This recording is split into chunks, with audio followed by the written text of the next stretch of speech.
다음에 이제 군신제회라는 말은 이제 임금과 신하가 서로 만난다라는 뜻이 되는데요. 여기서 아까 천군을 얘기했는데요. 천군과 그 신하는 뇌와 척수가 군과 신이 됩니다. 그래서 이와 같은 또는 이제 군신에서 군을 그 뇌척수신경계 자체를 군으로 보고 신을 따르는 백체로 보기도 합니다. 백체는 아까 말초신경계라고 했죠. 그래서 이 두 가지가 서로 만나게 된다. 서로 화합이 된다. 그러면 영과 대가, 대는 이제 그 앉는 자리 같은 것이거든요. 영이 앉는 자리, 그것이 경도와 위도처럼 가로 세로로 그 시줄과 날줄이 된다라는 것이 영대위경이 됩니다. 근데 여기서 영과 대를 구분을 했습니다. 영은 천군에 속하는 것이고 대는 백체에 속하는 것이 되는 것이죠. 그래서 영과 영이 머무르는 우리의 몸 자체, 이것으로 이렇게 볼 수 있게 되는 겁니다.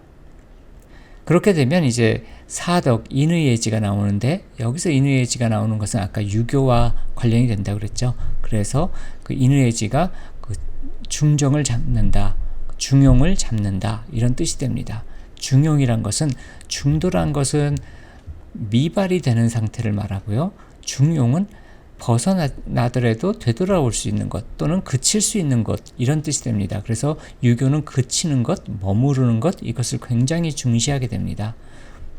그래서 유교적인 가르침이 여기에 들어있는 것이죠.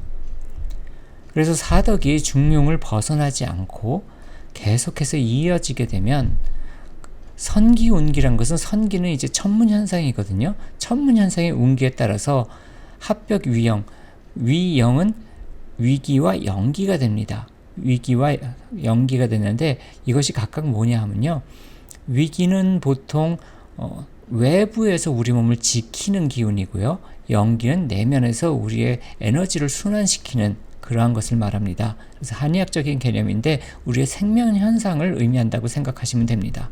그래서 우리의 생명 현상을 일으키는 기운이 거기에 맞춰져서 열고 닫고 이렇게 된다는 얘기입니다. 다시 말하면 우리가 어떻게 주천이라든지 이런 것을 통해서 특별하게 수행을 하는 것이 아니라 그냥 모든 것을 다 열고 있으면 그 천지자연과 상응하면서 천지자연의 흐름에 맞춰서 내 몸의 기운도 같이 돌게 된다, 그런 의미가 됩니다.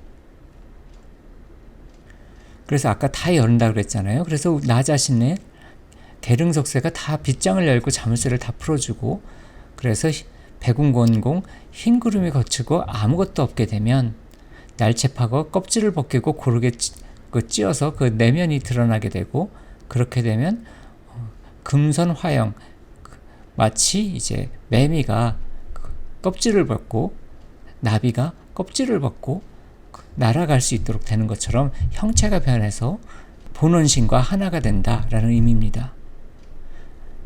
그래서 이것을 행하는 데 있어서 막히는 것은 단궁을 이제 단련한다는 의미인데, 이 단궁에 대해서는 여러 가지 다른 관점들이 있습니다.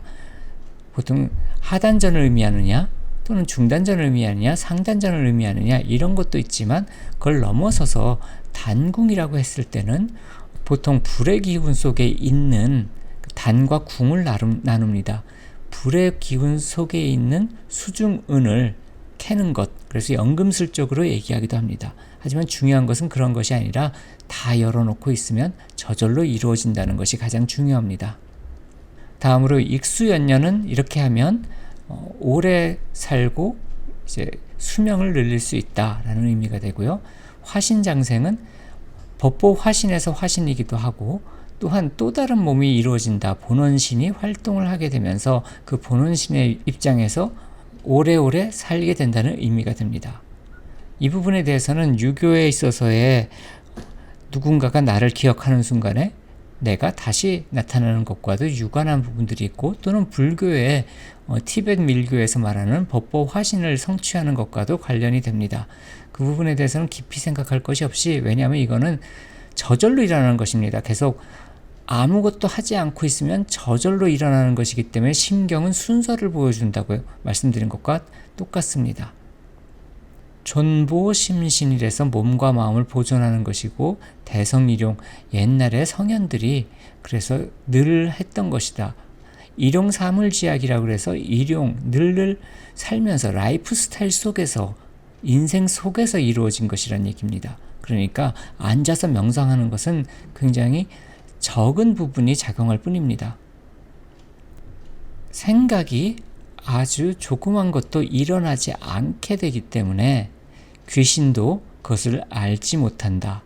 그러니까 귀신은 우리가 음양이 움직일 때 그것을 측량을 할 수 있고 예측을 할 수 있게 되면 그것을 예악이라고 합니다. 측량도 못하고 예측도 못하는 기의 움직임을 귀신이라고 부릅니다. 그랬을 때 이 측량도 못할 정도의 그러한 존재들조차도 내가 본원신이 어디에서 어떻게 활동하는지 알지를 못한다라는 의미가 됩니다.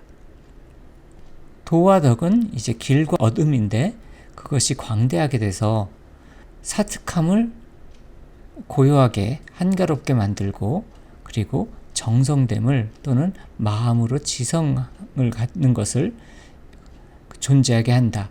여기서 성이란 것은 아까 천군에 대한 진실된 마음이라는 의미가 됩니다.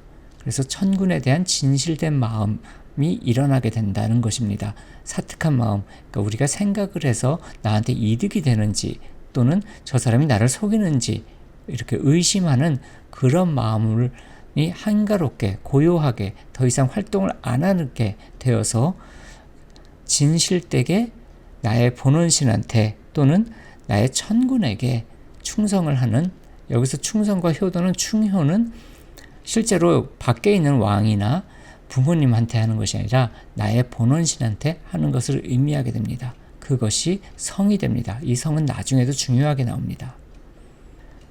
신부제도는 마음이 도에 속해져 있는 것이 아니라 도라는 것을 마음이 따라야 되는 것이 아니란 겁니다. 그것이 아니라 도제심공, 그러니까 마음에 도가 있다는 것도 아닙니다. 심공에 도가 있는 겁니다. 그러면 그 심공이란 뭐냐면 마음이 정묘해진 것, 공이란 것은 정묘해진다라는 의미가 있거든요. 그래서 마음이 정묘해지는 것에 도가 있는 것입니다. 그냥 마음에 도가 있는 것이 아닙니다. 그렇게 되면 마음에 정묘한 것이 나타나게 되면 이것은 본원신이 되겠죠. 그래서 그렇게 되면 더럽고 나쁘고 한 그런 곳에 들어가지 않게 된다는 것이 됩니다.